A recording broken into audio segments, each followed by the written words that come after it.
Hello students, welcome to my channel. एक बार हम और आ गए हैं। क्या बहुत अच्छा क्वेश्चन लेके आए हैं जिसको हम लोग बोल देते हैं टफेस्ट क्वेश्चन, क्योंकि जो क्वेश्चन कंसेप्चुअली स्ट्रांग होता है वही टफेस्ट हो जाता है। और ये पता है आपको कहाँ से क्वेश्चन है? ये क्वेश्चन इरोडोव का 3.159 है। इरोडोव जानते हो, तुम्हारी फेवरेट बुक। तो इरोडोव का क्वेश्चन 3.159 है। और आपको बता दें, exact same question without any change in data ये जेईई एडवांस 2016 में पेपर 1 में पूछा गया था।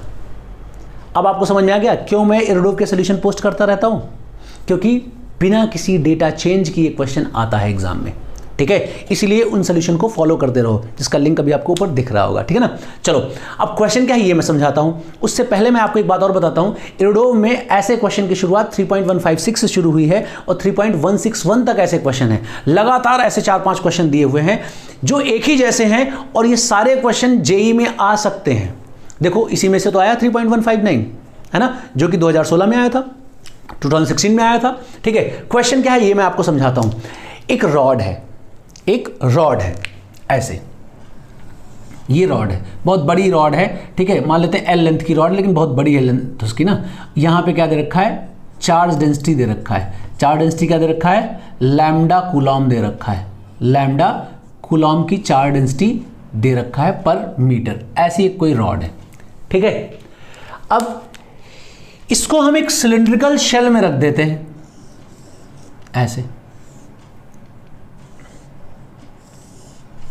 ऐसे मान लो रख देते हैं, ठीक है।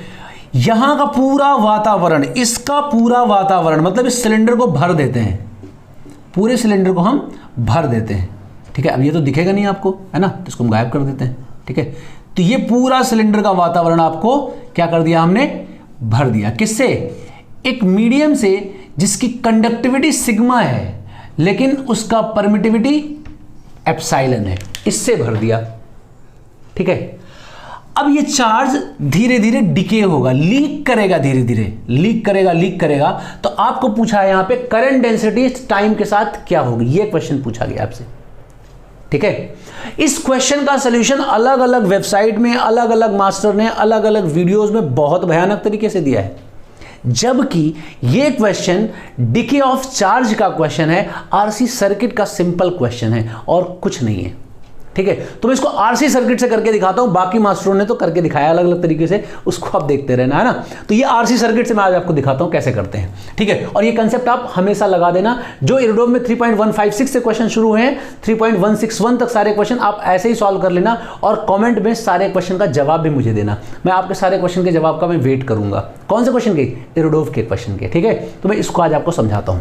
ये ऐसा था, मतलब इसके अंदर एक्सिस के अलॉन्ग एक रॉड पड़ी हुई थी जिसमें लैम्डा कूलॉम चार्ज था, मीडियम ऐसे भरा हुआ था, ठीक है। और ये सिलेंडर की जो रेडियस थी वो आर थी। इसका जरा टॉप व्यू देखते हैं।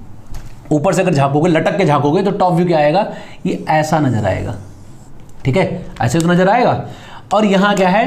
पूरा मीडियम जो है भरा हुआ है, पूरा ये भरा हुआ है। किससे भरा है? ये एक ऐसे मीडियम से भरा हुआ है, एक ऐसा इसमें भरा हुआ है जिसका कंडक्टिविटी सिग्मा है और परमिटिविटी एप्सिलॉन है, ऐसे भरा हुआ है। और यहां पर एक एक्सिस के अलॉन्ग एक रॉड पड़ी है ऐसे, और रॉड की लेंथ कितनी है? एल लेंथ है।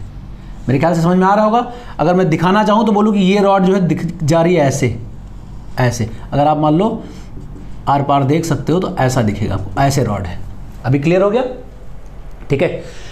अब मैं आपको बताना क्या चाहता हूं, ये मैंने क्या बोला? आरसी सर्किट से करेंगे। आओ करते हैं। अगर हम देखें तो यहां पे मैं एक शेल ले लूंगा, सिलिंड्रिकल शेल ले लूंगा, जिसकी थिकनेस क्या होगी? dr होगी।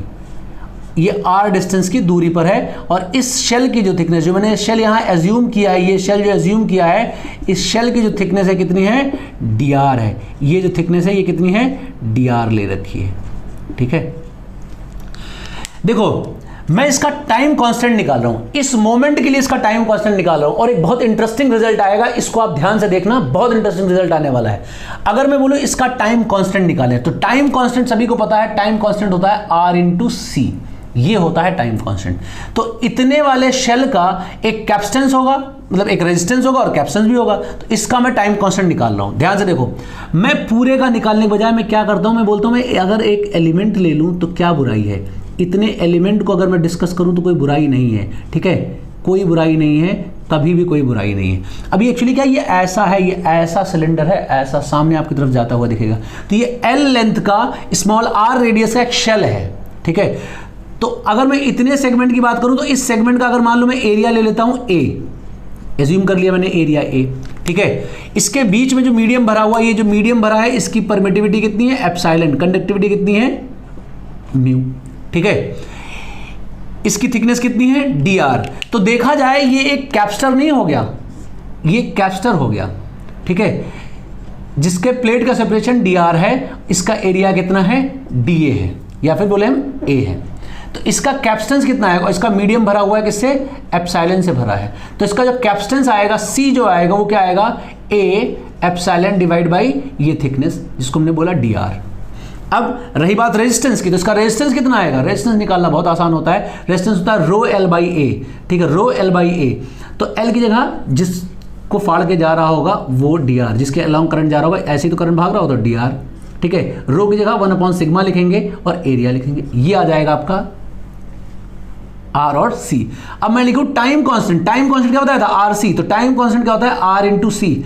जब मैं टाइम कांस्टेंट लिखूंगा तो क्या आएगा, एप्सिलॉन बाई सिग्मा। एक बात बता दें, किसी भी शेप का कोई भी बॉडी रखा हो, अगर मैं बोलूं कि एक स्फीयर को भी यहीं पे लाके, एक स्फीयर को यहाँ इस पूरे कमरे में लाके ऐसे टांग दो, ठीक है, और उस पर चार्ज दे दो, वो चार्ज धीरे धीरे डिके करेगा, तो आप जान लेना उस मीडियम में जो पूरा कैप्स्टर और रेजिस्टेंस का अरेंजमेंट बनेगा उसका भी time constant epsilon by sigma ही आएगा हमेशा, ज़्यादा सोचना भी नहीं, यही आएगा।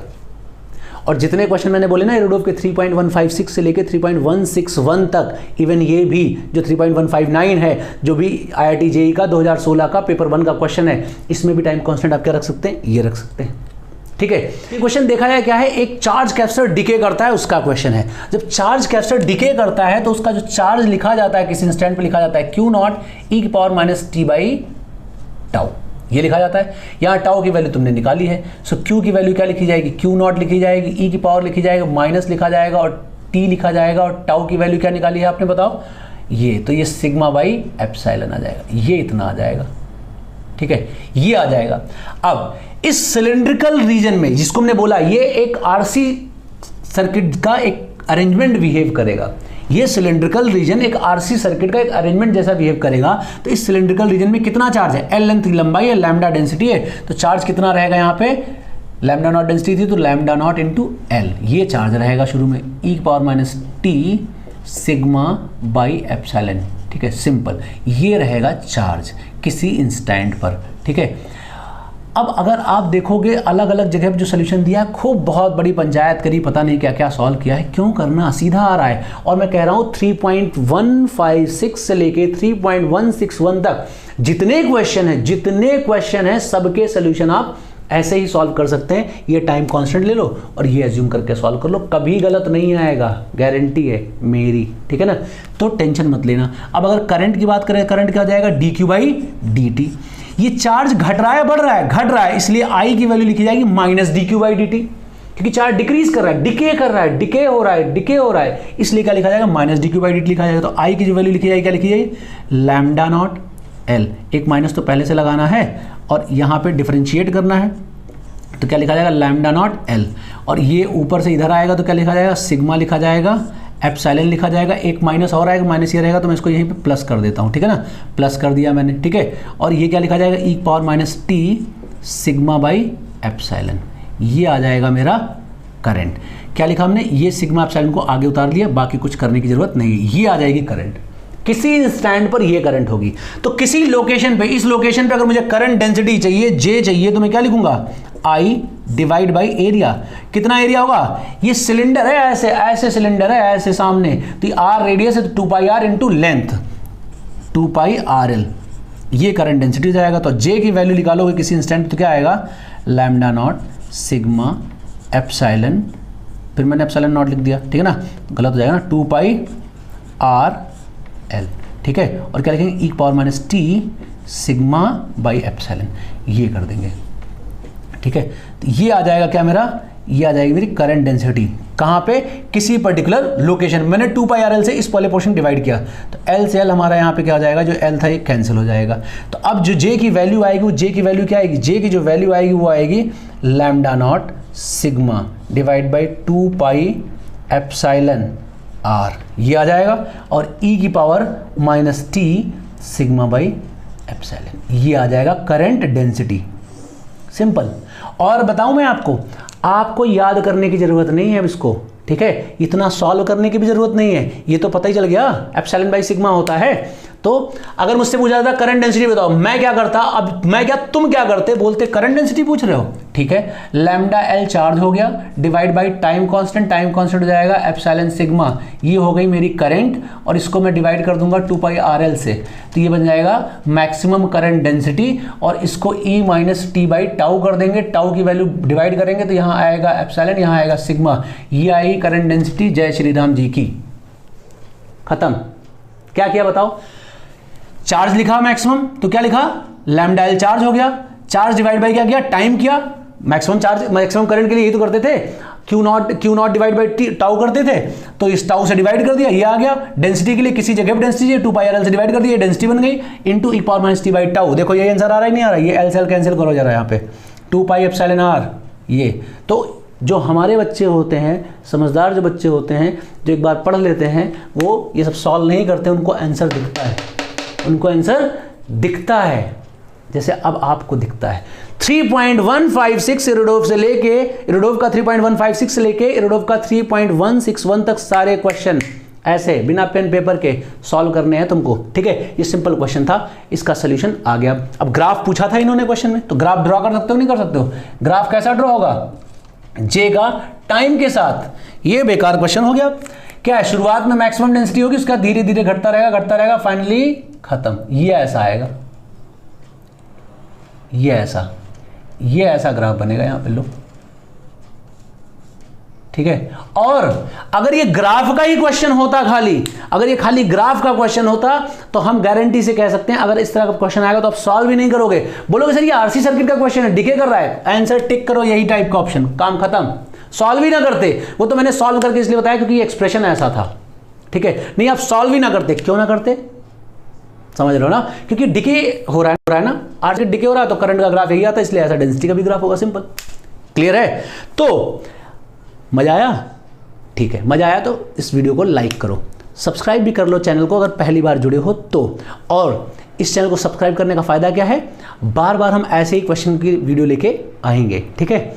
अपना ध्यान रखो, अच्छे से पढ़ते रहो, और रोज रात 9 से 10 तक मैं लाइव क्लास लेता हूं, उसको भी एंजॉय करो।